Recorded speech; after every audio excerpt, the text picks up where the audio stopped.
இங்கே என்னுடைய சொந்த பந்தங்கள் இருக்கிற பத்திரிகைக்கார அன்னைங்களுக்கும், அதே மாதிரி தொலைபேசி அன்னைங்களுக்கும், அதே மாதிரி என்னுடைய ஊரை சார்ந்த ராம்நாடு மாவட்டம், சிவகங்கை மாவட்டம், கமுதி மாவட்டம், இதை சேர்ந்த என்னுடைய சித்தப்பா பெரியப்பா அனைவர்களுக்கும் நன்றியை சொல்லிக்கிறேன்.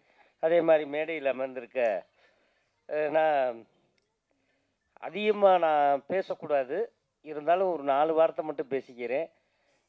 நம்ம அண்ணன் பாக்கியராஜ் இயக்குனர் அவர்களுக்கும், நடிகர் அவர்களுக்கும், அதே மாதிரி மாஸ்டர் சாக்குவார் தங்க அண்ணன் அவர்களுக்கும், அதே மாதிரி முத்துக்காலை அவர்களுக்கும், அந்த அம்மா உன் பேர் என்னம்மா வைஷ்ணவி அவர்களுக்கும், கீரூனியா நடிச்சிருக்கு, வட்டி ஏக்குது நம்மள்கிட்டே பயங்கரமாக.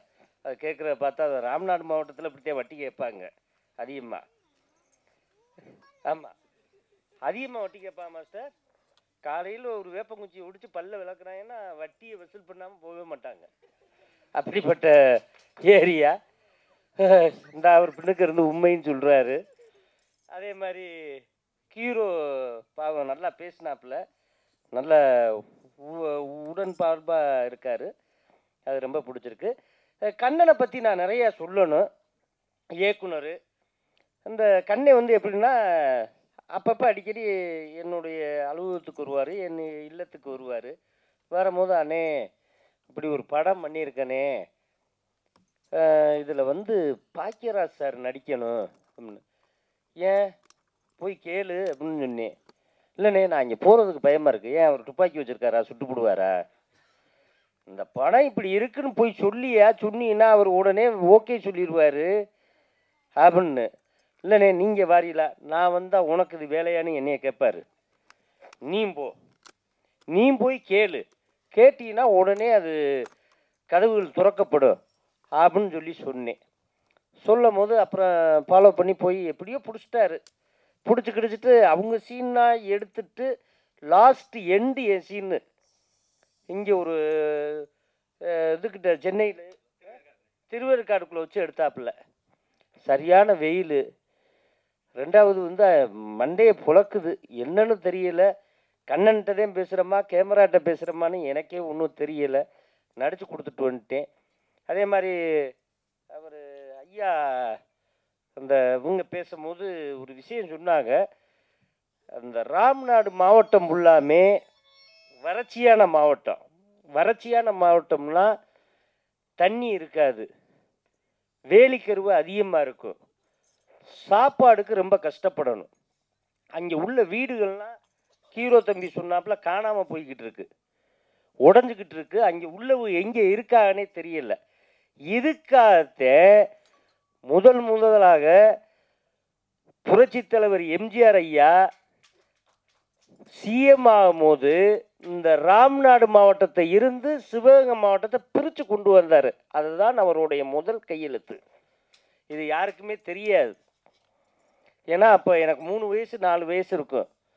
எம்ஜிஆர் ஐயா வராருன்னா நாங்கள் பார்க்குறதுக்கு அந்த காலத்தில் உங்களுக்கு தெரியுமில்லனே, எப்படின்னா மரத்தை அறுத்துருவோம், அறுத்து ரோட்டில் மரத்தை கீழே விழுத்தாட்டிடுவோம். அது கரண்ட் போனானே என்ன போனானே அதை பற்றி ஒன்றுமே பிரச்சனை இல்லை அப்படின்னு செஞ்சுருவோம். இப்படி செய்கிறதே புரட்சி தலைவரை பார்க்க முடியும். முதலாக என்னுடைய மண் சிவகங்கை மண்ணில் ஏன்னா அடிக்கல் நாட்டிட்டு போனார். அப்போ நான் போய் கை கொடுத்தேன், 4.5 வயசு. கை கொடுக்கும் போது அதுக்கப்புறம் நான் பிறந்ததே சினிமா குட்டைக்குள்ளே தான் பிறந்தேன். நினைத்ததை முடிப்பவனு எங்கள் அம்மா வந்து ரொம்ப எம்ஜிஆருடைய ரசிகர். கூப்பிட்டு போய் அங்கே படம் பார்த்துக்கிட்டு இருக்கும் போதே அந்த திரையை பார்த்து என் விழியின் உன் விழியின் சந்திச்சால் அப்படின்னு அந்த கத்தி சென்ற கற்றுக் கொடுக்கும் போதே நான் பிறந்தேன். பிறந்த 5000 ரூபா பணம் கொடுத்தாரு. குடியிருந்த கோயிலா தெரியல எனக்கு. ஏன் நான் பிறந்ததே அப்பத்தான் பிறந்தோம்னு சொல்கிறேன். எனக்கு என்ன ஆக்சுவலா ஆமாம் 5000 ரூபா பணம் கொடுத்து விட்டுருந்தாரு. இந்த தேட்டரில் இந்த மாதிரி இப்படி பிறந்திருக்காங்க அப்படின்னு சொல்லி எழுதி அனுப்புவாங்க. எழுதி அனுப்பும்போது கொடுத்து விட்டுருந்தாங்க. கொடுக்கும் போது அதுக்கப்புறம் பார்த்தா ஒரு 8 வயசு 9 வயசில் எங்கள் ஊரில் வந்து கால்ரா அம்மா நிறையா வரும். உங்களுக்கு தெரியுமில்ல, அந்த வெயில் பகுதி அதிகனால. ஏன்னா இதுவும் பொய் சொல்லணும்னு சொல்லிடக்கூடாது. அப்போ பார்த்தா எங்கள் அம்மா வந்து ஒரு சட்டி கஞ்சியை கொடுத்து, அவங்களும் எங்களுக்கு ரொம்ப உறவினர்கள் தான், குறவட்டுச்சனமும் எங்களுக்கு ரொம்ப உறவினர்கள் தான். நாங்கள் ரொம்ப பழகுவோம் டீப்பாக. அவங்ககிட்ட எம்ஜிஆர்னு பச்சையை குத்தி ஏடிஎம்க்கு கொடியை போட்டு விட்டுருச்சு எங்கள் அம்மா. ஏன்னா கால்ரா வரக்கூடாது, கட்டுப்பாடாக இருக்கணும், அம்மா அம்மா போட்டுறக்கூடாது. அது அப்படி என்னுடைய மைண்டுக்குள்ளே போய் தலைவர் தலைவர் தலைவர்னு தலைவர் படத்தை நிறையா பார்த்தேன். அது மாதிரி இன்னைக்கு நடிக்க வந்திருக்கேன். நடித்து ஒரு படமும் பண்ணியிருக்கேன். ஒரு தயாரிப்பாளர் இதுலேயும் வந்துட்டு ரொம்ப சந்தோஷம். அதே மாதிரி பாவம் கண்ணன் வந்து நல்ல மனிதர், நேர்மையானவர், யார் காசுக்கு ஆசைப்பட மாட்டார். நிறையா அவர் விதையில் விதைச்சிருக்காரு. நிறைய கருதுகளை அறுத்து அவருக்கு வந்து அந்த கதிர் வந்து நல்லபடியாக பெரிய வெள்ளிப்பழமாக மாறணும்னு கடவுள்கிட்ட வேண்டிக்கிறேன். நன்றி, வணக்கம். மேடையில் அமர்ந்திருக்கும் திரையுலக ஜாம்பவர்களுக்கும் பத்திரிகை மீடியாவுக்கும் என்னுடைய மனமார்ந்த நன்றி. மீடியாவை குறிப்பிட்டு சொல்லணும். ஒரு 10 வருஷத்துக்கு முன்னாடி வரைக்கும் முத்துக்காலை குடிக்கான்னு எல்லா ஒயின் ஷாப்லையும் என் படத்தை போட்டு, நான் ஒயின் ஷாப்புக்கு போகணுன்னோ இல்லையோ என் படத்தை போட்டு படுத்துக்கிற மாதிரி நிறையா போட்டிங்க. அதுக்கு ரொம்ப நன்றி. ஏன்னா யூடியூப்பில் வந்து நல்லா பேசினா, ஆணித்தரமாக ஆதாரபூர்வமாக பேசினா லைக் வரும், சப்ஸ்கிரைப் வரும், எதாவது வரும். என்னன்னா கஞ்சா கருப்பு மாதிரி பேசிட்டோம்னா நிறையா வந்துடும். எதுவுமே ஆதாரம் இல்லாமல் பேசணும், மாற்றி மாற்றி பேசணும். எம்ஜிஆர் படத்தை சிவாஜி நடித்தார், சிவாஜி படத்தை எம்ஜிஆர் நடித்தார் அப்படின்னு மாற்றி மாற்றி பேசிட்டோம்னா நிறையா வந்துடும். என்னை போல நடுத்தரமாக உள்ளவர்களுக்கு லைக்கும் கமெண்ட்ஸும் கிடைக்காது. ஆனால் நீங்கள் தருவீர்கள் என்று நம்புகிறேன் நான், இல்லையா? ஆமாம். ஏன்னா அரை மணி நேரம் பேசுவதற்கு என்னிடம் ஆதாரம் இல்லை. பேசியவர்கள் எல்லாரும் அரை மணி நேரம் பேசினார்கள். அதற்கெல்லாம் பயிற்சி வேண்டும் போல இருக்கிறது. என்னிடம் 5 நிமிடம் பேசுவதற்கு கூட ஆதாரம் இல்லை. இதற்கெல்லாம் மதியல் சொல்ல மாதிரி இதற்கெல்லாம் பயிற்சி வேண்டுமோ அப்படின்னு சொன்ன மாதிரி எனக்கு பயிற்சி தேவைப்படுகிறது. என்னுடைய 30 வருட சினிமா சர்வீஸில் அப்படி ஓடிக்கிட்டு இருக்கு. ஆண்டவன் இந்த படத்தில் எனக்கு வாய்ப்பு கொடுத்த அனைவருக்கும் நன்றி. அதில் குறிப்பாக வந்து இயக்குனர் சாருடைய உதவியாளர் பார்த்திப சார் ஆஃபீஸுக்கு முன்னாடி தான், பக்கத்தில் அந்த அம்மன் கோயிலுக்கு முன்னாடி தான் என்னை கூப்பிட்டாரு. ஆனால் இந்த படத்தில் ஒரு கேரக்டர் பண்ணுறீங்க அப்படின்னு சொல்லி அட்வான்ஸ்லாம் கொடுக்கல, முழு சம்பளத்தையும் கொடுத்தார். ஏன்னா சினிமாவில் வந்து சம்பளம் முழுசாக கிடைக்கிறது அவ்வளோ ஈஸி விஷயம் கிடையாது. முழு சம்பளத்தையும் கொடுத்துட்டார். அன்றைக்கி நான் நடிக்க போகிறதுக்கு முன்னாடி இந்த அவங்க சம்பளம் கொடுத்துட்டாரு. அவருக்கு நன்றி. அவர் சொன்ன மாதிரி அவருடைய 18 வருட 20 வருட உழைப்பில் அவர் மேலும் முன்னுக்கு வரணும்னு நான் ரொம்ப ஆசைப்பட்றேன். வேறு ஒரு பயணத்தின் மூலியமாக அவரோட பயணிக்க போகிறோம். அடுத்து இந்த படத்துடைய ஹீரோ தம்பி மகேஷ். முதல்ல அவருடைய நண்பர்களுக்கெல்லாம் நான் நன்றி சொல்கிறேன். ஏன்னா நான் அன்றைக்கி ஒரு நாள் தான் போனேன். நைட்டு 12 மணிக்கு எனக்கு ஷூட்டிங் முடிஞ்சு 12:30 மணிக்கு என்னை வந்து அந்த பிரிட்ஜு கீழே வந்து டிஃபன் வாங்கி கொடுத்து என்னை எல்லாருமே ஒரு தம்பி அண்ணன் மாதிரி என்னை வந்து பக்குவமாக ஏற்றி விட்டாங்க. முதல்ல அவருடைய நண்பர்களுக்கு நன்றி. அதுக்கப்புறம் மகேஷுக்கு நன்றி. ஏன்னா இப்போ சொன்னார் இல்லையா, எங்கள் வீடு எனக்கு தெரியாமல் என் வீட்டை போய் எடுத்துருக்காரு. எல்லாரும் நினச்சிக்கிட்டு இருக்காங்க முத்துக்கால பெரிய பங்களா கட்டியிருப்பார் நினச்சிருப்பாங்க. அது பாலடைஞ்ச வீடு. அதை கொண்டு போய் எடுத்து போட்டு எல்லாரும் உன் வீடா இது, நீ இத்தனை வருஷம் சினிமாவில் நடிச்சு இப்படி தான் வாழ்றியான்னு கேட்டாங்க. எனக்கு அசிங்கமாக போச்சு. ஏன்னா அது 250 படம் நடித்து இன்னும் நம்ம வீடு பாலடைஞ்ச வீடாக இருக்கேன்னு சொல்லி இந்த வருஷம் தான் அந்த வீடை எடுத்து கட்டியிருக்கேன்.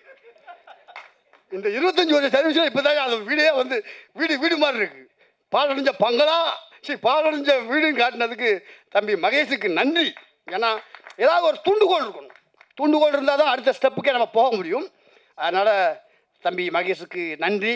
மீண்டும் பல படங்கள் நடித்து மேலே வரணும். ஏன்னா அவர் நிறையா சொல்லிட்டார் கிராமத்தில் வாழும். ஏன்னா நான் ஒரு பட்டிக்காட்டில், எங்கள் ஊரே பட்டிக்காடு, அவர் ஊர் மாதிரி எங்கள் ஊர் பேரும் சங்கம்பட்டி அப்படி தான் எங்கள் ஊர் பேர். அதனால் அவருக்கு நன்றி. மென்மேலும் பல படங்கள் செய்யணும். கேமராமேன் மகி சார், உண்மையிலேயே அவருக்கு நான் சொல்லி ஆகணும். இந்த படத்தில் ஒரே ஒரு டைலாக் ஒன்று வரும். என் ராஜ்யத்தில் நான் தாண்டா ராஜா அப்படின்னு சொல்லி ஒரு டைலாகு. இந்த படத்தில் ஒரு 4-5 சீன் நடிச்சிருந்தாலும் அதை உருவாக்கின பங்கில் கேமராமேனுக்கு உண்டு. ஏன்னா நான் குடிச்சு என் மூஞ்சியெல்லாம் சப்பி போன மூஞ்சி மாதிரி இருந்தது. அதை இந்த படத்தில் வந்து ஆண்டவன் படத்தில் எனக்கு கொஞ்சம் நல்லா காமிச்சிருக்காரு. அதனால் அவருக்கு ஒரு நன்றி சொன்னேன் நான்.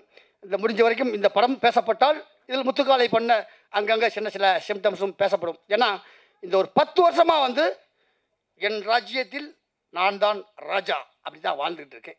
ஏன்னா எனக்கென்று ஒரு ராஜ்யம் எலி வலையாக இருந்தாலும் தனி வலையாக இருக்கணும்னு ஆசைப்பட்றேன்.